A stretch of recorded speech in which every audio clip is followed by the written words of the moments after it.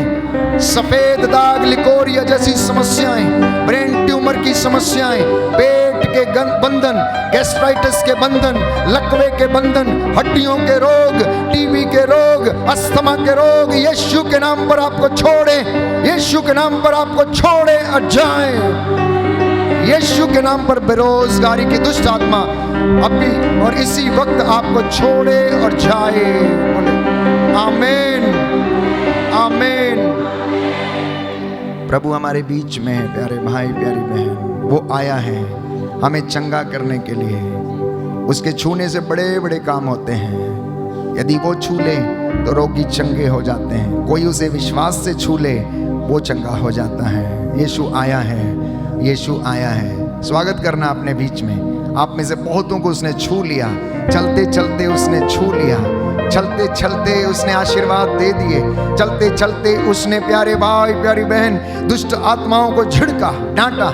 याद कीजिए जैसे सिमोन नामक जादूगर प्यारे भाइयों और बहनों चेलों के पीछे हुआ करता था, उन्होंने एक स्त्री को उसके पीछे जिसमें दुष्ट आत्मा घुस गया था उनके पीछे पीछे लगी रहती थी। पौलुस ने पेत्रुस ने डांटा और वो उसे छोड़कर चला गया। उसी तरह से यीशु हमारे बीच में है, साक्षात पवित्र संस्कार, पवित्र रोटी के रूप में हमारे बीच में है। विश्वास करना, आज उसकी महिमा देखेंगे। आप में से बहुतों के जीवन से बंधन टूट रहे हैं, क्रोध का बंधन। प्रभु कहता है मैं चाहता हूं कि तुम पवित्र हो जाओ, मैं चाहता हूं कि तुम पवित्र हो जाओ। जैसे पिता पवित्र है, जैसे मैं पवित्र हूं, तुम भी पवित्र हो जाओ। प्रार्थना करना, यीशु आपको चंगा करने के लिए आया। ग्रहण करना, स्वागत करना, विश्वास करना। खुदावन अपने लोगों में आया है, खुदावन अपने लोगों में आया है। मसीहा Yes, Lord. अपने लोगों में आया है, मसीहा अपने लोगों में आया है। खुदावन अपने लोगों में आया है, खुदावन अपने लोगों में आया है। पाक रूह का पहरा हर सू छाया है, वो आया है, यीशु आया है। पाकरू का पहरा हर सू छाया है, वो आया है, यीशु आया है। पाक रूह का पहरा हर सू छाया है, वो आया है, यीशु आया है। पाकरू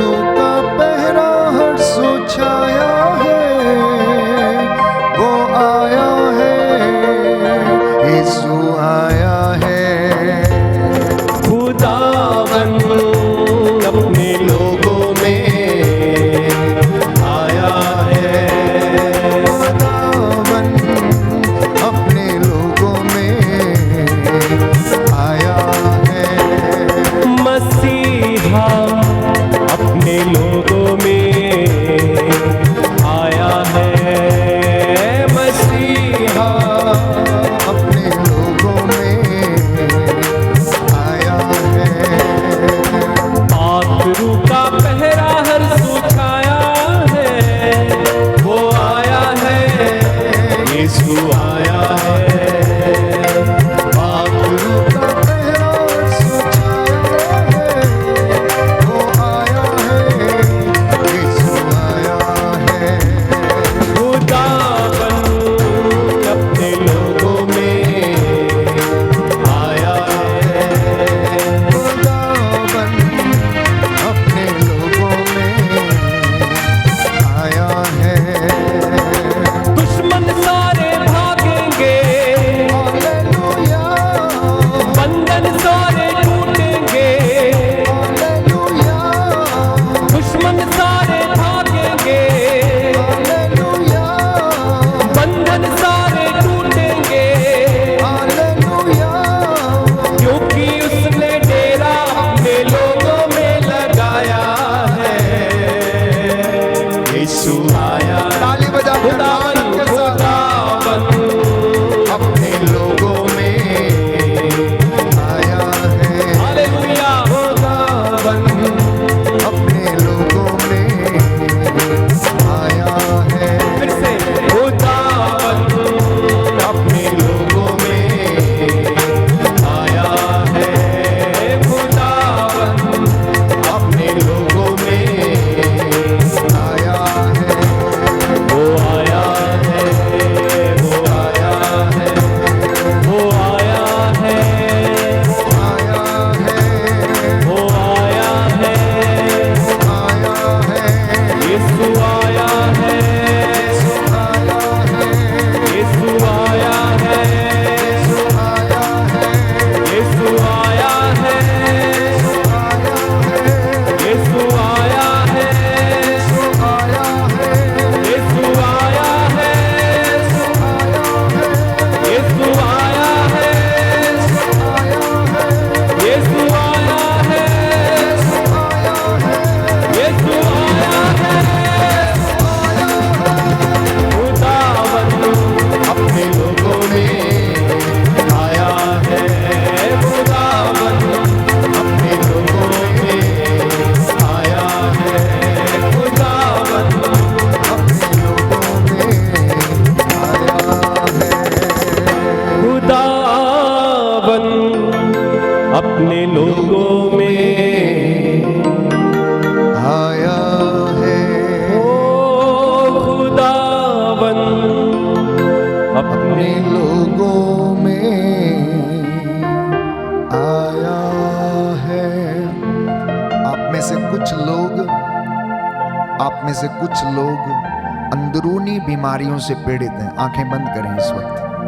अंदरूनी बीमारियों से पीड़ित हैं। आप में से कोई हैं जो गुप्त रोग से पीड़ित हैं।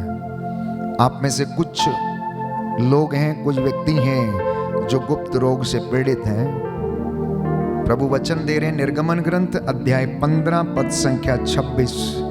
मैं वो प्रभु हूं जो तुम्हें स्वस्थ करता है। मैं वो प्रभु हूं जो तुम्हें स्वस्थ करता है। अगला वचन अध्याय 23 निर्गमन ग्रंथ पद संख्या 25। प्रभु आपसे कह रहे हैं, तुम अपने प्रभु ईश्वर की सेवा करोगे, मैं तुमसे बीमारियां दूर रखूंगा, तुम्हारे अन्न जल को आशीष प्रदान करूंगा, बीमारियां तुमसे दूर रहूंगा। ये वचन प्रभु ने दिया है विशेष रूप से उन लोगों के लिए जो अंदरूनी बीमारियों से पीड़ित हैं। विश्वास करना, आप ईश्वर की महिमा देखेंगे। प्रभु से कहना कि प्रभु मैं इस वचन को स्वीकार करता हूँ, मैं तेरी सेवा करूँगा। आज से मैं वादा करता हूँ, मैं अपने परिवार के साथ तेरी सेवा करूँगा। मैं अपनी कमज़ोरियों को प्रभु तेरे चरणों में रखता हूँ। जब मैं दुर्बल हूँ तब मैं बलवान हूँ। बोलिए आमीन। Hallelujah, hallelujah, hallelujah. यीशु की स्तुति हो, यीशु की धन्यवाद, यीशु को धन्यवाद। हालेलुया। आप में से कुछ हैं जो अस्थमा के रोग से पीड़ित हैं। यहाँ पर कोई हैं जो ब्रेन की गांठ से पीड़ित हैं।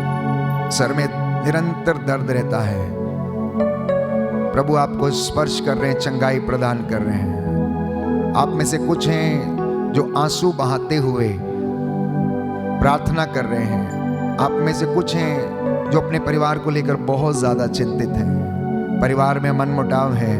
प्रभु कहता है चिंता मत कर। चिंता करने से तुम में कौन अपनी आयु का एक घड़ी भर भी बढ़ा सकता है। प्रभु कहता है कि चिंता करने से तुम में से कौन अपनी आयु का एक घड़ी भर भी बढ़ा सकता है। चिंता क्यों करते हो? मैं तुम्हारे साथ हूं, मैं तुम्हारे साथ हूं, तुम चिंता क्यों करते हो? प्यारे भाई प्यारी बहन, समर्पित करना, प्रभु से कहना कि प्रभु यदि तू मुझे चंगा करेगा तो मैं चंगा हो जाऊंगा, तू मुझे स्वस्थ करेगा तो मैं स्वस्थ हो जाऊंगा। बोलते जाना, बोलते जाना। जो लोग परेशान हैं, चिंता में, आर्थिक तंगियों से जूझ रहे हैं, नशे की दुष्ट आत्मा से पीड़ित है, नशे की दुष्ट आत्मा परिवार में काम कर रही है, पूर्वजों से चली आई निरर्थक जीवनचर्या, पाप श्राप बंधन आपके पीछे हैं, पारिवारिक ट्रांसजेनरेशनल प्रॉब्लम्स की वजह से आपका परिवार खानदान गुजर रहा है। कहना यीशु के नाम पर आज मैं इस बंधन को तोड़ता हूं। I cancel and disconnect every evil spirit in the name of Jesus। यीशु के नाम पर पूर्वजों से चली आई निरर्थक जीवनचर्या के बंधनों को मैं तोड़ता हूं, खारिज करता हूं। कहना जोर से कहना, प्रभु मेरे शरीर पर दुष्ट आत्माओं का, रोग बीमारी का, तंत्र मंत्र का, जादू टोने का, प्रलोभन का कोई अधिकार नहीं है। प्रभु से कहना ये शरीर ईश्वर का मंदिर है, ये शरीर प्रभु तेरा मंदिर है, इसमें तेरी महिमा होने दे। बोले आमीन, हालेलुया, हालेलुया। अपने शरीर को समर्पित करना प्रभु के हाथों में। प्यारे भाई प्यारी बहन, प्रभु का वचन कहता है तुम पवित्र बनो जैसे पिता पवित्र है। तुम पवित्र बनो जैसे पिता पवित्र है। प्रभु का वचन योशुआ के ग्रंथ में हम पढ़ते हैं कि तुम आज अपने आप को पवित्र करो, कल प्रभु तुम्हारी आंखों के सामने चमत्कार करेगा। बोलो आमीन, आमीन, आमीन। अपने जीवन से अंधकार की शक्तियों को, परेनियल सिरदर्द की दुष्ट आत्मा को, रीढ़ की हड्डियों के रोगों को, लकवे की दुष्ट आत्मा को प्रभु के नाम पर कहना आई डिस्कनेक्ट, आई कैंसल। मैं अपनी जिंदगी से इन चीजों को, दुष्ट आत्माओं को, बुराई की आत्माओं को, रोग बीमारियों को कैंसल करता हूं। बोलो आमीन, आमीन, हालेलुया, हालेलुया, हालेलुया, हालेलुया।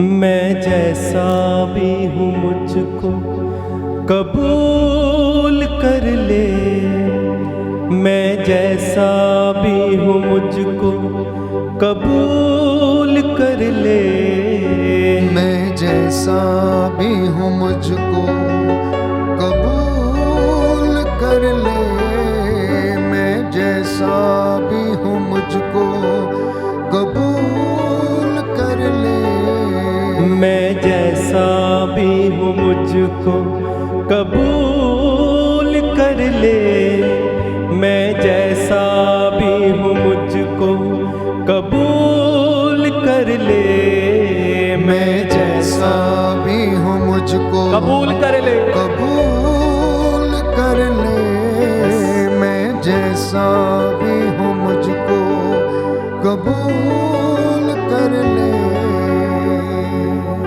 जी हाँ प्यारे भाइयों और बहनों, आप में से बहुत सारे लोग हैं ये सोच रहे हैं कि प्रभु मुझे क्षमा करेगा या नहीं। मेरी जवानी के पापों को याद शायद प्रभु ने रखा होगा, नहीं।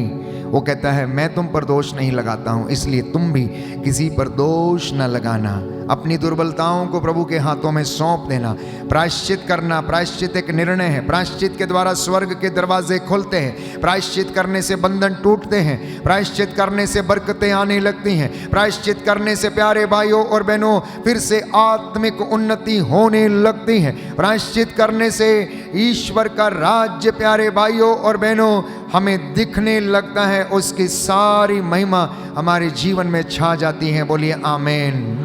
समर्पित करना। मैं जैसा भी हूँ मुझको कबूल कर ले, मैं जैसा भी हूँ मुझको कबूल कर ले, मैं जैसा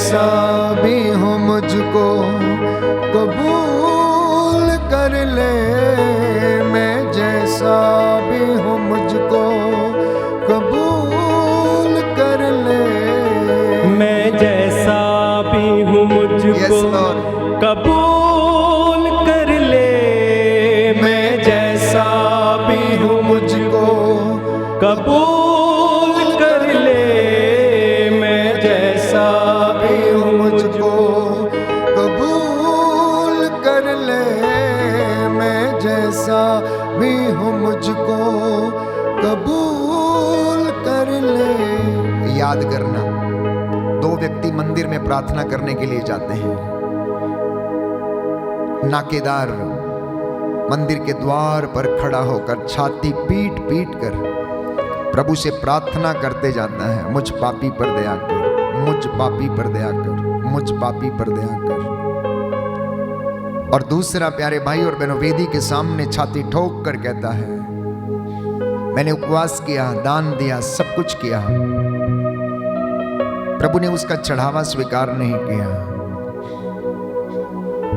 यीशु ये देख रहे थे, इसलिए उन्होंने अपने शिष्यों से कहा, जानते हो कौन क्षमा प्राप्त करके घर गया? ये नाकेदार जो छाती पीट पीट कर अपने गुनाहों को कबूल रहा था।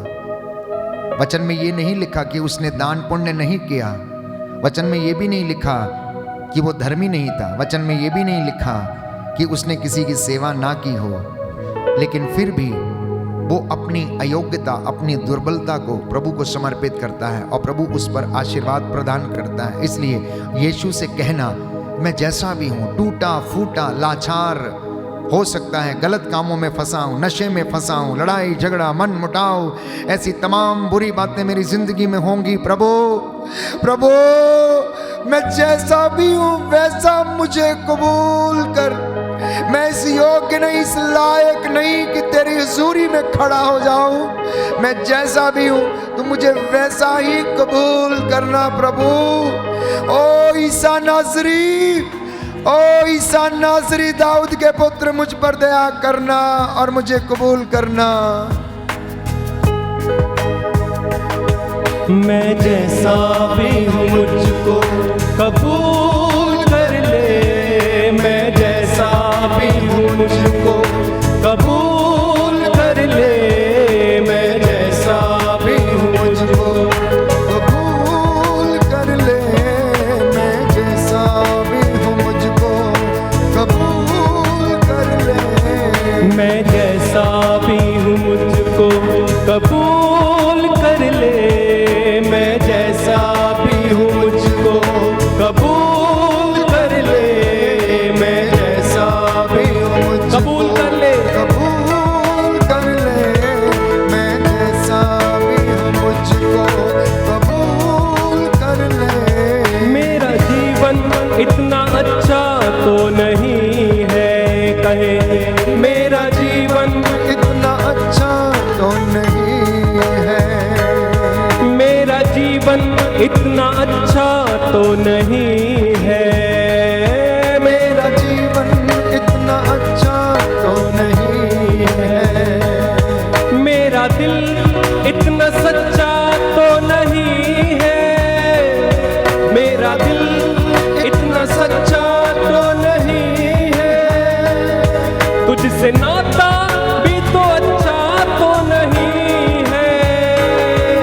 मैं जैसा भी हूँ मुझको कबूल कर ले, मैं जैसा भी हूँ मुझको कबूल कर ले, मैं जैसा भी हूँ मुझको कबूल कर ले, मैं जैसा भी हूँ मुझको कबूल कर ले।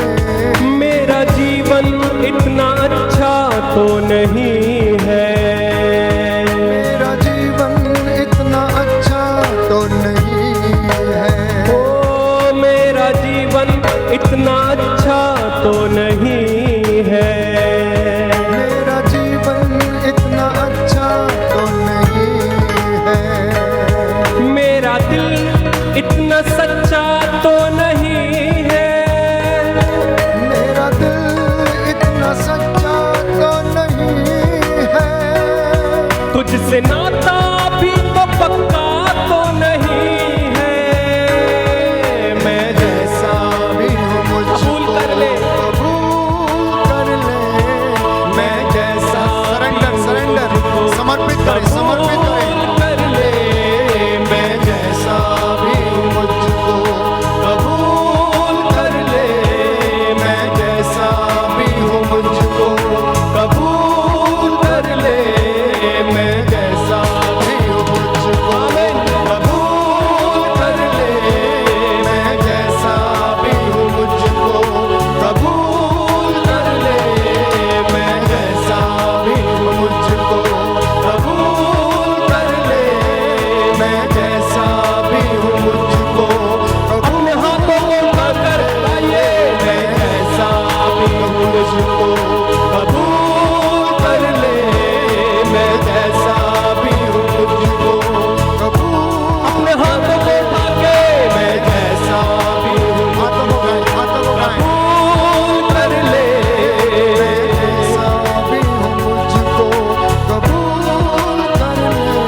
आराधना हो, स्तुति हो, महिमा हो, जय जयकार हो।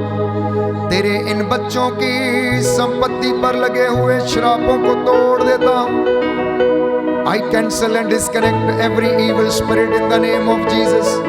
Every curse that is on their property, on their house, यीशु के नाम पर अभी खारिज हो जाए। Hallelujah, hallelujah. आपके वैवाहिक जीवन पर लगे हुए हर एक बंधन को यीशु के नाम पर तोड़ते हैं, तोड़ते हैं, यीशु के नाम पर कैंसल करते हैं। प्यारे भाई, प्यारी बहन, समर्पित करना।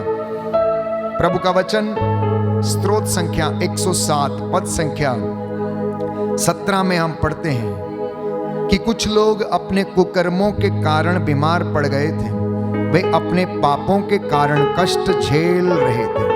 कुछ लोग अपने कुकर्मों के कारण बीमार पड़ गए थे और अपने पापों के कारण कष्ट झेल रहे थे, लेकिन उसने अपनी वाणी भेजकर उनका कब्र में से उद्धार किया और उन्हें जीवन प्रदान किया। दाहिना हाथ उठाकर बोलेंगे हालेलुया। हे प्रभु यीशु, मैं अपने पापों के लिए, अपनी कमजोरियों के लिए प्रायश्चित करता हूँ, क्षमा की याचना करता हूँ, क्षमा की याचना करता हूँ। हे प्रभु यीशु, हे प्रभु यीशु, मेरे बंधनों को तोड़ दीजिए, तोड़ दीजिए। परिवार पर लगे हर प्रकार के श्रापों को तोड़ दीजिए। आपके वचन के द्वारा, पवित्र घावों के द्वारा आज मेरी जिंदगी से हर प्रकार का बंधन टूटे। Hallelujah, hallelujah. हे प्रभु यीशु, मेरे कामकाज को, मेरी नौकरी को, मेरे दफ्तर को, मेरी संस्था को आशीष प्रदान कीजिए। Hallelujah, hallelujah, hallelujah, hallelujah, hallelujah, hallelujah, hallelujah. दोनों हाथों को सीने पर लगाएं। प्रज्ञा ग्रंथ अध्याय 16 पद संख्या 12। प्रज्ञा ग्रंथ अध्याय 16 पद संख्या 12। प्रभु का वचन कहता है, क्योंकि उसे किसी जड़ी बूटी के लेप से स्वास्थ्य लाभ नहीं हुआ, परंतु प्रभु तेरे शब्द ने उसे चंगा किया था। बल्कि प्रभु तेरे शब्द ने उसे चंगा किया था। इसलिए प्रवक्ता कह रहा है, अध्याय 38 पद संख्या 9, पुत्र अपनी बीमारी में लापरवाह मत बनो। पुत्र पुत्री अपनी बीमारी में लापरवाह मत बनो। प्रभु से प्रार्थना करो और वह तुम्हें स्वास्थ्य प्रदान करेगा। प्रभु से प्रार्थना करो और वह तुम्हें स्वास्थ्य प्रदान करेगा। आप में से जितनों को भी सर्वाइकल के रोग हैं, फ्रोजन शोल्डर के रोग हैं, साइटिका की बीमारी है, ऐसी शारीरिक बीमारियां, लाइलाज बीमारियां, शुगर जैसी लाइलाज बीमारी, यीशु के नाम पर अभी और इसी वक्त आपको छोड़े और क्रूस के नीचे जल के राख हो जाए। बोले आमीन। Hallelujah, hallelujah. प्यारे भाई, प्यारी बहन, यशायाह नबी का ग्रंथ अध्याय 53 पद संख्या 4 से 5 में लिखा है, परंतु वह हमारे रोगों को अपने ऊपर लेता था, परंतु वह हमारे रोगों को अपने ऊपर लेता था, वह हमारे दुखों से लदा हुआ था, उसके द्वारा हमें शांति मिली, उसके घावों के द्वारा हम भले चंगे हो गए। बोले आमीन, आमीन। मैं विश्वास करता हूँ, हे प्रभु यीशु, आपके घावों के द्वारा मैं भला चंगा हो गया हूँ, मैं भला चंगा हो गया, मैं भला चंगा हो गया हूँ, मैं भला चंगा हो गया, मैं भला चंगा हो गया हूँ, भला चंगा हो गया। Hallelujah, hallelujah, hallelujah. प्रभु कह रहे, अब मैं उन्हें स्वस्थ कर दूंगा, अब मैं उन्हें चंगा कर दूंगा। यिर्मयाह नबी का ग्रंथ अध्याय 33 पद संख्या 6 और उससे आगे प्रभु का वचन कहता है, लेकिन अब मैं उन्हें चंगा कर दूंगा, मैं लोगों को चंगा करूंगा, उन्हें प्रचुर शांति और सुरक्षा प्रदान करूंगा, मैं उन्हें प्रचुर शांति और सुरक्षा प्रदान करूंगा। इस वक्त प्रभु संदेश दे रहे हैं, आप में से कुछ बहनें और कुछ भाई अपने परिवार को लेकर बहुत ज़्यादा चिंतित हैं, बहुत ज़्यादा चिंतित हैं। चिंता की दुष्ट आत्मा उन्हें घेरे हुए है, इसलिए प्रार्थना में मन नहीं लगता, विश्वास करने में असमर्थ हैं। इसलिए प्यारे भाई प्यारी बहन, प्रभु कह रहे हैं चिंता छोड़ो, मैं तुम्हारा ईश्वर हूँ, मैं तुम्हारी सहायता करता हूँ। डरो मत, संसार के अंत तक मैं सदा तुम्हारे साथ हूँ। मैं तुम्हारे लिए युद्ध लड़ूंगा, मैं तुम्हारे आगे आगे चलूंगा। मैं अपने दूतों को आदेश दूंगा कि वे तुम्हारी रक्षा करें और तुम्हारे घर में डेरा डालें। बोले amen, hallelujah, hallelujah, hallelujah, hallelujah, hallelujah. मत्ती के सुसमाचार अध्याय 6 पद संख्या 33 और उससे आगे ये वचन आपके लिए है। प्रभु कह रहे हैं तुम सबसे पहले ईश्वर और उसके राज्य और उसकी धार्मिकता की खोज करना, बाकी की चीजें आपको यूं ही मिल जाएंगी। बोलिए आमेन, हालेलुया।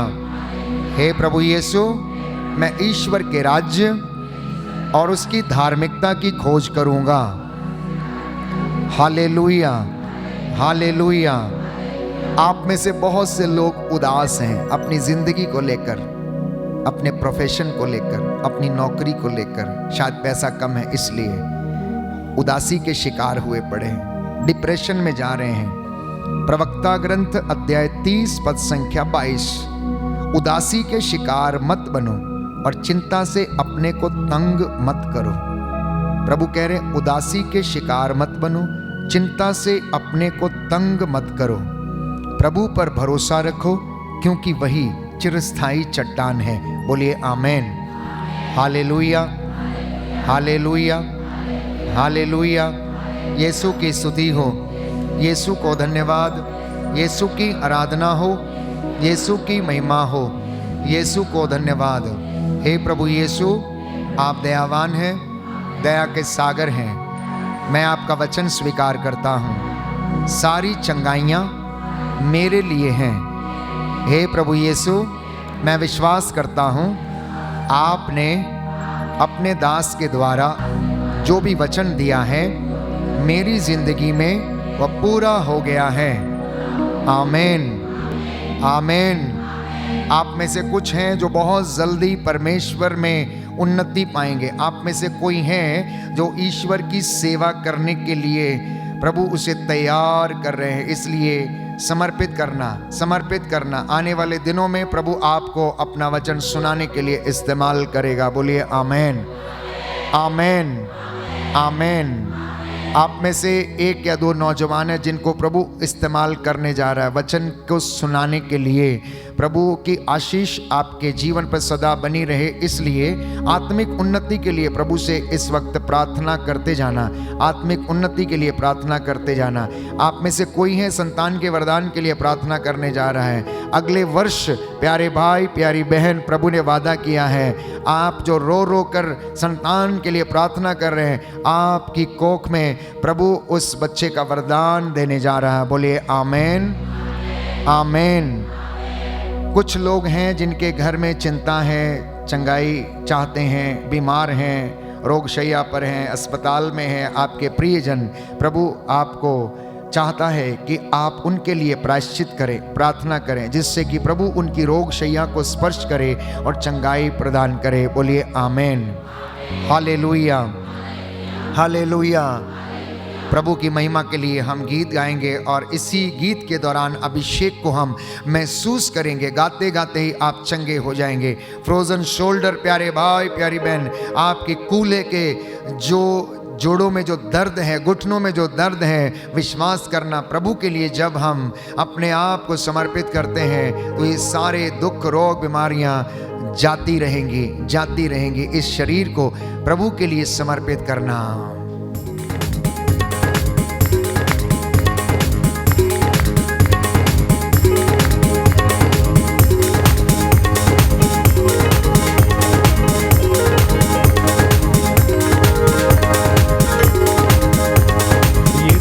लहू में रंग जा, यीशु के लहू में रंग जा,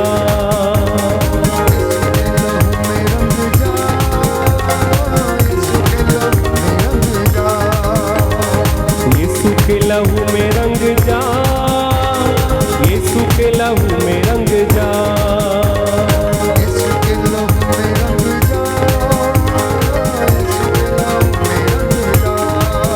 तुझे चंगा किया है यीशु ने, उसे दिल में तू अपने बसा।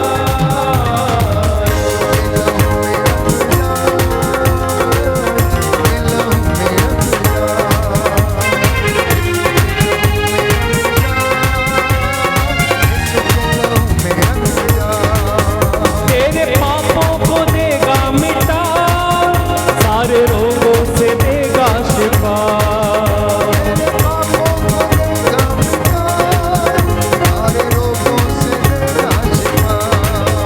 तेरे पापों को देगा मिटा, सारे रोगों से देगा शिफा।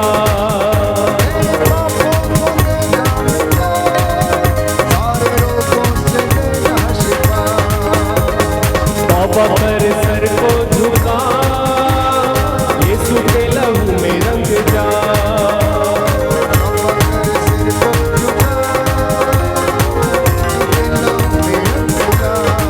ओ तुझे चंगा किया है यीशु ने, उसे दिल में तू अपने बसा।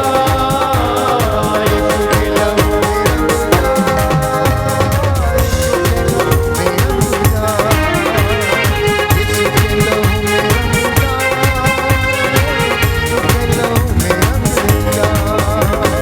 घोड़ों से चलनी हुआ, कांटों से खेदा गया।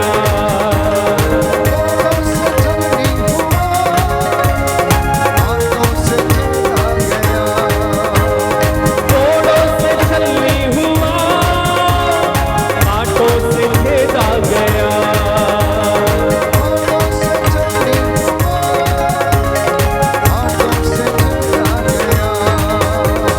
जिंदगी का लहू बहा, यीशु के लहू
शिफा देता लहू, शांति स्थापित करता लहू, जीवन देता लहू, घावों को चंगा करता लहू, शांति स्थापित करता, पिता से मेल कराता लहू, हमारे पापों को धोता वो लहू।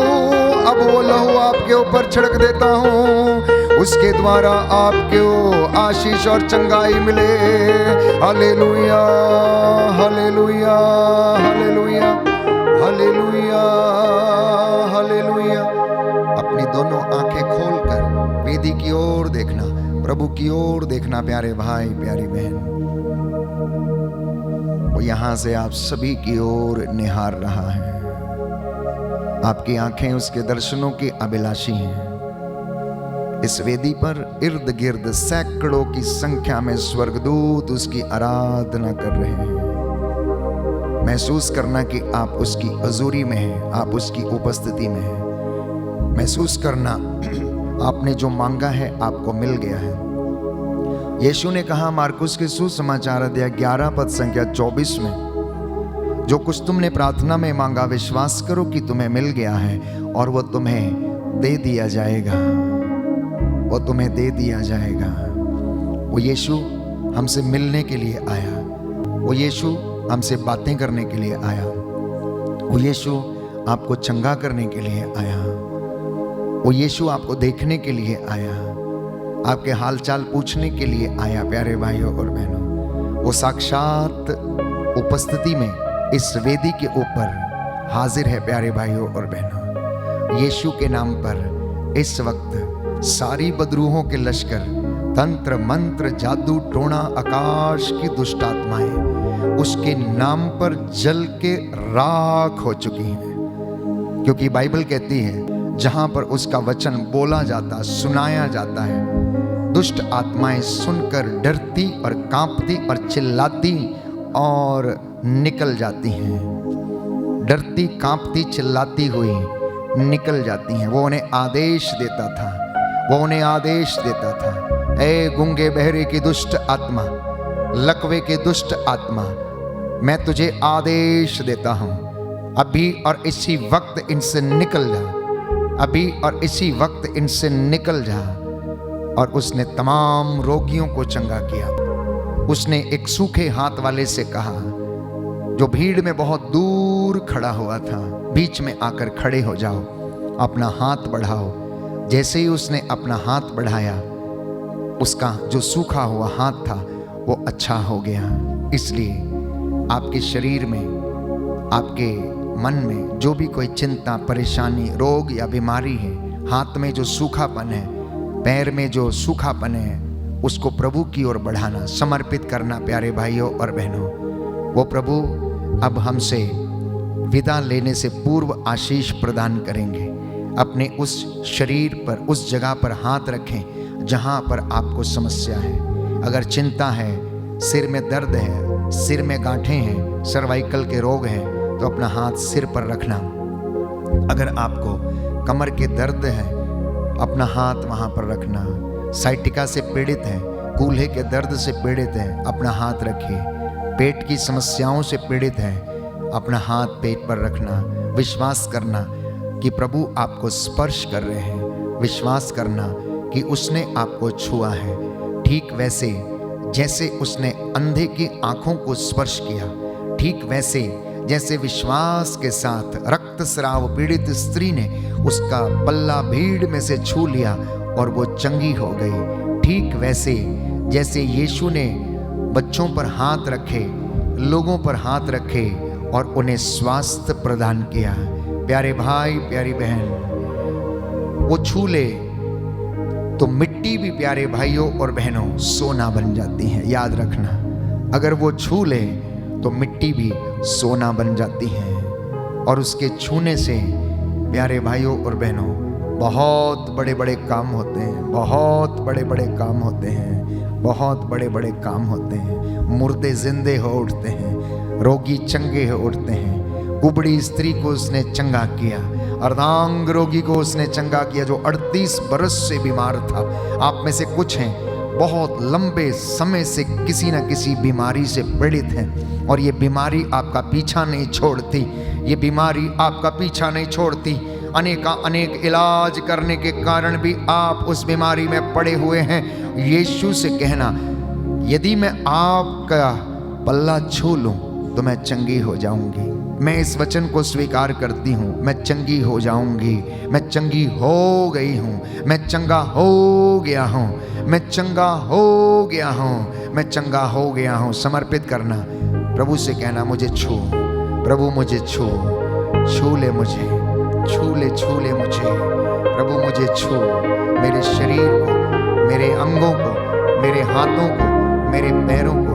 यीशु के वो हाथ जो शिफा देते थे, आशीष प्रदान करते थे, चंगा करते थे, मुर्दों को जिंदा करते थे, आपको छुएं और चंगाई प्रदान करें। कुछ हुआ मुझे अभी यहाँ, जब यीशु ने मुझको छुआ। कुछ हुआ मुझे अभी यहाँ, जब यीशु ने मुझको छुआ। कुछ हुआ मुझे अभी यहाँ, जब यीशु ने मुझको छुआ। कुछ हुआ मुझे अभी यहाँ, जब यीशु ने मुझको छुआ। कुछ हो रहा है मुझे अभी यहाँ, क्योंकि यीशु मुझे छू रहा है। कुछ हो रहा है मुझे अभी यहाँ, क्योंकि यीशु मुझे छू रहा है। कुछ हो रहा है तुम्हें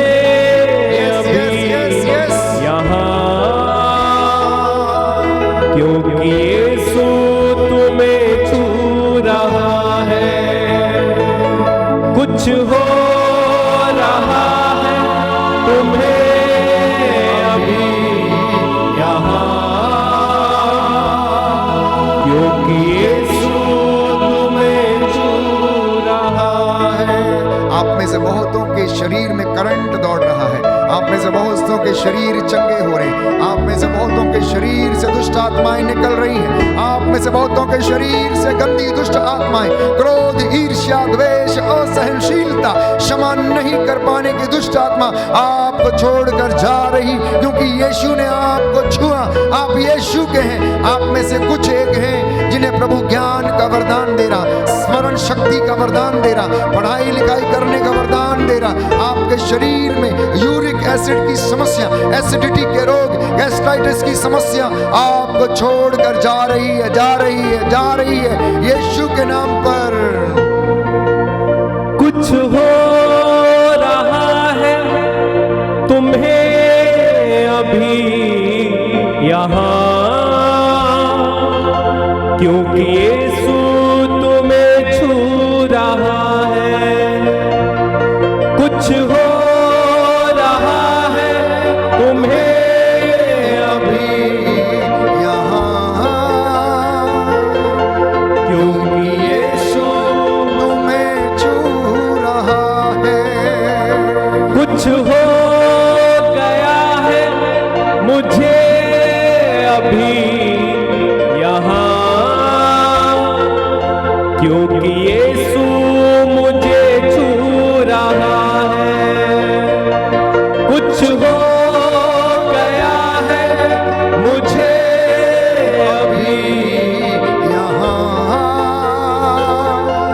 क्योंकि यीशु मुझे छू रहा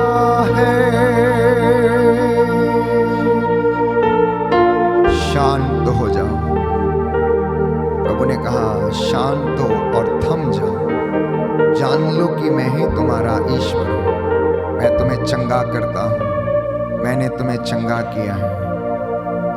प्यारे भाई, प्यारी बहन, ये अनुग्रह का समय है, ये आपकी चंगाई का समय है, ये आपके बरकतों का समय है। The spirit of the Lord is working right now. यीशु का आत्मा, उसका सानिध्य आपको घेरे हुए है। उसकी करुणा, उसकी दया इस वक्त आप पर छाई हुई है। विचलित नहीं होना, बस समर्पित करना, समर्पित करना। प्यारे भाई, प्यारी बहन, समर्पित करना। हाथों को जोड़ें, घुटनों को टेकें। मैं आपके लिए प्रार्थना करूंगा, मैं आपके लिए प्रार्थना करूंगा।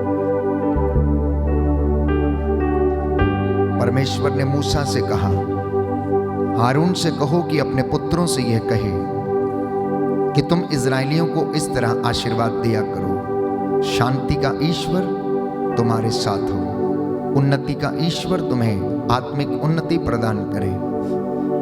वो परमेश्वर जो सच्चा है, अपने नाम का सच्चा है, आप सभी लोगों को फलवंत करे, बरकतें प्रदान करे। आपके बच्चे, नाती पोते, नौजवान बेटे और बेटियां उसके अनुग्रह में सदा सर्वदा बने रहे। मैं आपके लिए प्रार्थना करूंगा, प्रभु आपको आशीर्वाद प्रदान करे। दया करने वाले, चंगा करने वाले यीशु राजा, तेरा वादा है कि अब मैं अपने इन बच्चों की आंखों से आंसू पोंछ डालूंगा। ये मेरी प्रजा होंगे और मैं इनका ईश्वर होऊंगा। अब मैं इन्हें चंगा कर दूंगा और इनके घावों को भर दूंगा। ये तेरे चरणों में आए हैं, इन पर दया कीजिए। इनके नौकरी पेशे पर, इनके परिवारों पर दया कीजिए। तेरा वचन इनके जीवन में अपना कार्य करे। इनके भटकी हुई संतानों को अपनी ओर आकर्षित कर। इनके दाम्पत्य जीवन में जो प्रभु मनमुटाव है, लड़ाई झगड़े हैं, वो समाप्त हो जाए। व्यक्तिगत रूप से जो आत्मिक उन्नति नहीं कर पा रहे हैं, उन्हें आशीष प्रदान कर। जो आत्मिक रूप से मरे हुए हैं, अब तो उनमें नई स्फूर्ति डाल दे। Hallelujah, hallelujah. तू वो परमेश्वर है जो चंगा करता है, तू घावों को भरता है। तूने वचन मात्र से लोगों को चंगा किया, जिनको तूने छुआ उनमें जीवन आ गया। नाइम की विधवा के बेटे की अर्थी को स्पर्श किया और वो जिंदा हो गया। लाजरुस को पुकारा और वो कब्र से बाहर आ गया। अर्धांग रोगी को, जिसे 4 लोगों के द्वारा चारपाई पर उठवा कर लाया गया था, तूने उससे कहा कि तेरे पाप क्षमा हुए हैं, उठो अपनी खाट उठा और घर जा। और वो सबों के देखते देखते चला गया।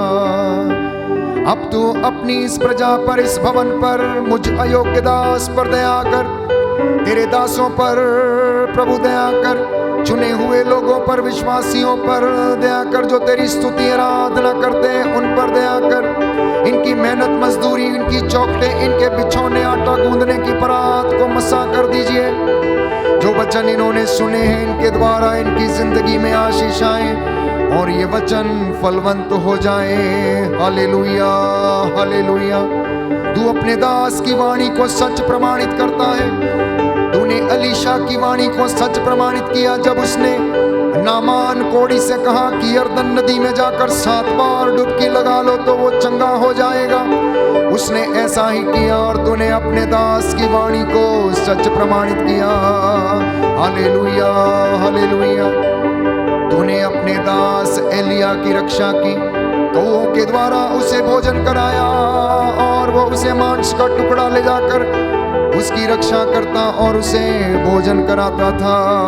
तू अपने नबियों के साथ रहता था, अब तू अपने दासों के साथ भी चलने की कृपा कर और अपनी प्रजा को अनुग्रह प्रदान कर। हे पिता ईश्वर, हम तेरे वचन पर भरोसा करते हैं। अपने देश को, अपने समाज को, अपने घर को, अपनी कलीसिया को, अपने माता पिता बुजुर्गों को समर्पित करते हैं, अपने भाई बहनों को समर्पित करते हैं जो बीमार हैं, अर्धांग रोगी हैं, अस्पतालों में आईसीयू में पड़े हुए हैं, इन्हें स्पर्श कर लीजिए और इन्हें चंगाई प्रदान कीजिए। जो विश्वास में कमजोर हैं वो विश्वास में दृढ़ हो जाएं। मेरी प्रार्थना सुन लीजिए उद्धार करता यीशु प्रभु के द्वारा।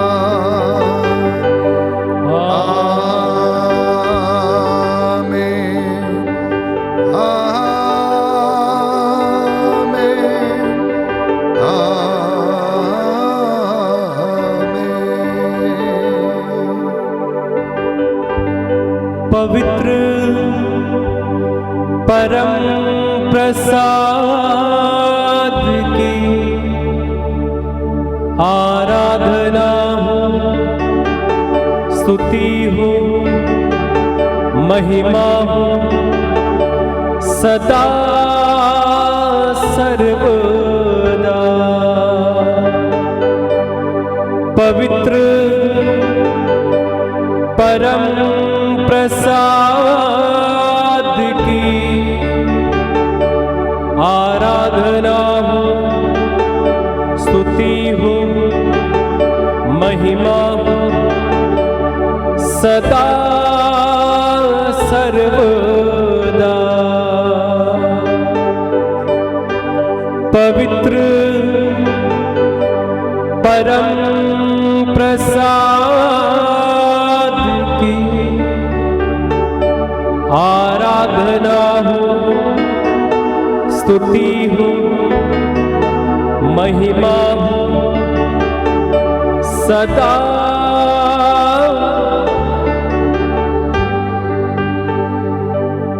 पवित्र परम प्रसाद आराधना हो, स्तुति हो, महिमा हो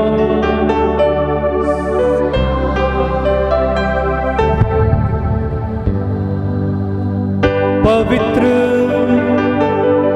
परम प्रसाद की आराधना हो, स्तुति हो, महिमा हो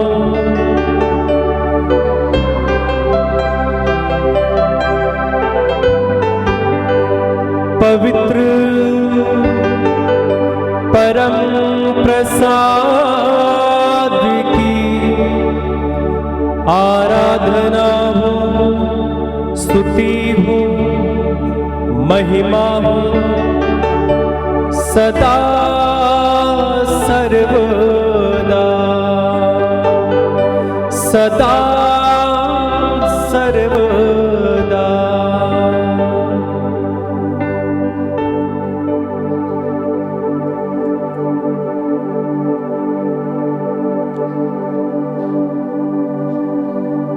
सर झुकाएं।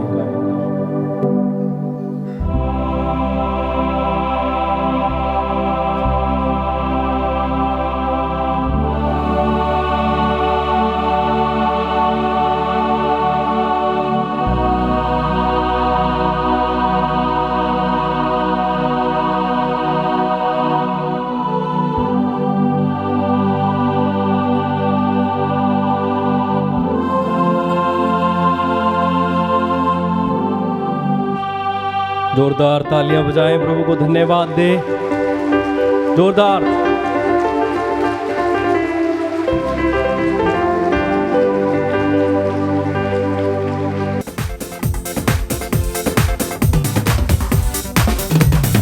यीशु तेरा नाम सबसे ऊंचा है, यीशु तेरा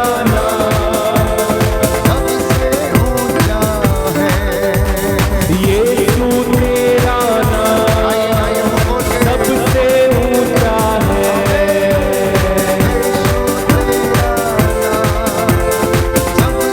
ऊंचा है, इस नाम में है मुक्ति, इस नाम में है शक्ति,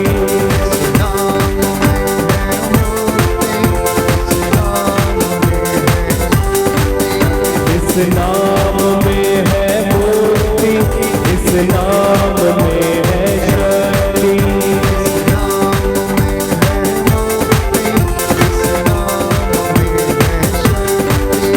इस नाम में है शांति, देता वो नाम चंगाई, इस नाम में है देता वो।